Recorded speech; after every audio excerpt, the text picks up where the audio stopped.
Hello everyone, welcome to our channel. आज हम जानेंगे भगवान श्री राम की नगरी अयोध्या के इतिहास के बारे में।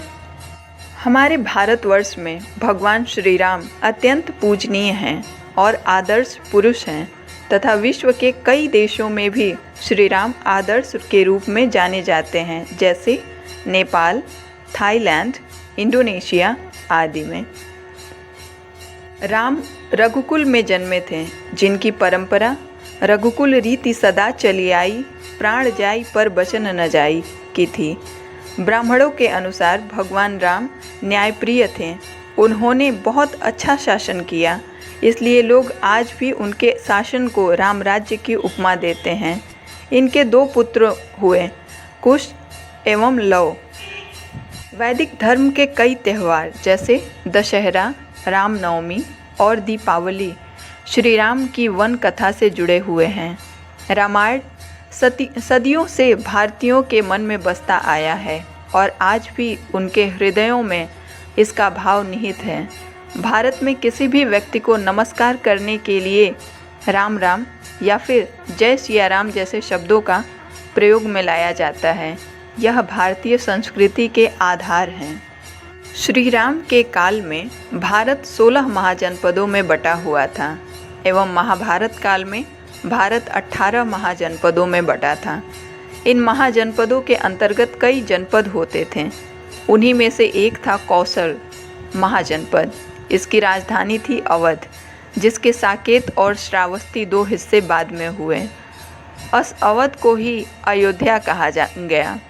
दोनों का अर्थ एक ही होता है। रामायण और रामचरितमानस के अनुसार राजा दशरथ के राज्य कौशल की राजधानी अयोध्या थी।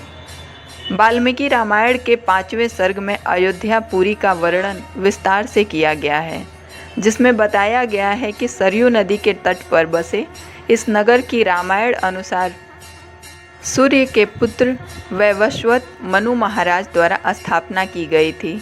सभी शास्त्रों में इसका उल्लेख मिलेगा कि अयोध्या नगरी सरयू नदी के तट पर बसी थी, जिसके बाद नंदीग्राम नामक एक गांव था। अयोध्या से 16 मील दूर नंदीग्राम है, जहां रहकर भरत ने राज किया था। यहां पर भरत कुंड सरोवर और भरत जी का मंदिर है। अन्य किसी भी दावे वाले स्थान पर न तो नंदीग्राम है और न ही सरयू नदी और न ही हनुमानगढ़ी।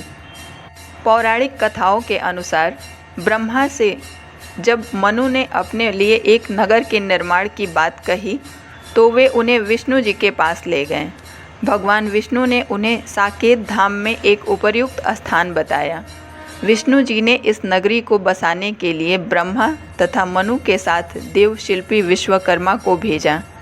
इसके अलावा अपने रामावतार के लिए उपयुक्त स्थान ढूंढने के लिए महर्षि वशिष्ठ को भी उनके साथ भेजा। मान्यता है कि गुरु वशिष्ठ द्वारा सरयू नदी के तट पर लीला भूमि का चयन किया गया, जहां विश्वकर्मा के नगर का निर्माण किया। अयोध्या रघुवंशी राजाओं के कौशल जनपद की बहुत पुरानी राजधानी थी। वैवस्वत मनु के पुत्र इक्ष्वाकु के वंशजों ने इस नगर पर राज किया था। इस वंश में आगे चलकर राजा हरिश्चंद्र, भगीरथ, सगर आदि के बाद राजा दशरथ 63वें शासक हुए। इसी वंश के राजा भारत के बाद श्री राम ने शासन किया। उसके बाद कुश ने, जो श्री राम पुत्र थे, इस नगर का पुनर्निर्माण कराया था। कुश के बाद सूर्यवंश की अगली 44 पीढ़ियों तक इस पर रघुवंश का ही शासन रहा। फिर महाभारत काल में इसी वंश का बृहद्रथ अभिमन्यु के हाथों महाभारत के युद्ध में मारा गया था। और अब हम जानेंगे कि क्यों कहते हैं अयोध्या को अवध। स्कंद पुराण के अनुसार अयोध्या शब्द अकार ब्रह्मा, यकार विष्णु है तथा धकार रुद्र का रूप है। इसका शाब्दिक अर्थ है कि जहाँ पर युद्ध न हो, यह अवध का हिस्सा है। अवध अर्थात जहाँ किसी का वध न होता हो। अयोध्या का अर्थ जिसे कोई युद्ध से जीत ना सके।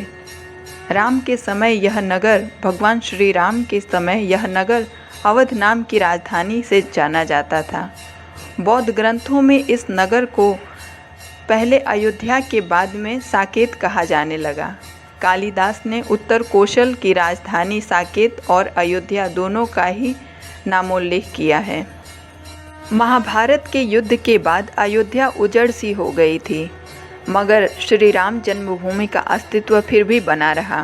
पौराणिक उल्लेख के अनुसार यहाँ जन्मभूमि पर सबसे पहले राम भगवान श्री राम के पुत्र कुश ने एक मंदिर बनवाया था। इसके बाद यह उल्लेख मिलता है कि ईसा के लगभग 100 वर्ष पूर्व उज्जैन के चक्रवर्ती सम्राट विक्रमादित्य ने इसे राम जन्मभूमि जानकर यहाँ पर एक भव्य मंदिर के साथ ही कूप, सरोवर, महल आदि बनवाए थे। कहते हैं कि उन्होंने श्री राम जन्मभूमि पर काले रंग के कसौटी पत्थर वाले 84 स्तंभों पर विशाल मंदिर का निर्माण कराया था। इस मंदिर की भव्यता देखने को ही बनती थी। विक्रमादित्य के बाद के राजाओं ने समय समय पर इस मंदिर की देखरेख की। उन्हीं में से एक शुंग वंश के प्रथम शासक पुष्यमित्र शुंग ने भी इस मंदिर का जीर्णोद्धार करवाया था। अनेक अभिलेखों से ज्ञात होता है कि गुप्तवंशी चंद्रगुप्त द्वितीय के समय और पश्चात काफ़ी समय तक अयोध्या गुप्त साम्राज्य की राजधानी थी। और अब हम जानेंगे कि किसने तोड़ा था अयोध्या का राम मंदिर। विभिन्न आक्रमणों के बाद भी सभी झंझावतों को झेलते हुए श्री राम की जन्मभूमि पर बना भव्य मंदिर 14वीं शताब्दी तक बचा रहा। कहते हैं कि सिकंदर लोदी के शासनकाल के दौरान यहाँ भव्य मंदिर मौजूद था। 14वीं शताब्दी में हिंदुस्तान पर मुग़लों का अधिकार हो गया और उसके बाद ही श्री राम जन्मभूमि एवं अयोध्या को नष्ट करने के लिए कई अभियान चलाए गए। अंततः 1527 से 28 में इस भव्य मंदिर को तोड़ दिया गया और इसकी जगह बाबरी ढांचा खड़ा किया गया। कहते हैं कि मुग़ल साम्राज्य के संस्थापक बाबर के सेनापति मीर बकी ने बिहार अभियान के समय अयोध्या में श्री राम के जन्म स्थान पर स्थित प्राचीन और भव्य मंदिर को तोड़कर एक मस्जिद बनवाई थी, जो 1992 तक विद्यमान रही। भारत के इस गौरवशाली परंपरा को देखते हुए निष्कर्षतः यह कहा जा सकता है कि अयोध्या सप्तपुरियों में से एक है, जिसके पास नंदी ग्राम है। अयोध्या के पास सरयू नदी बहती है। स्कंद पुराण के अनुसार अयोध्या भगवान विष्णु के चक्र पर विराजमान है। विष्णु का चक्र स्थान सरयू के पास ही स्थित है। अयोध्या की स्थापना राजा वैवस्वत मनु ने की थी, जिनके कुल भी भगवान ऋषभनाथ और भरत हुए थे। उन्हीं के कुल भी इक्ष्वाकु हुए, जिन्होंने अयोध्या पर राज किया। राजा हरिश्चंद्र के बाद के कुल में राजा रघु हुए और फिर दशरथ। वाल्मीकि कृत रामायण और पुराणों के अनुसार दशरथ की अयोध्या में ही प्रभु श्री राम का जन्म हुआ था और उन्होंने सरयू में ही जल समाधि ले ली थी। अयोध्या को छोड़कर दुनिया में ऐसी कोई नगरी नहीं है जिसके पास सरयू नदी है, जो रघुओं की राजधानी है और जो भगवान विष्णु के चक्र पर विराजमान है। हजारों प्रमाण है कि इसी अयोध्या में भगवान श्री राम का जन्म हुआ था। जय श्री राम।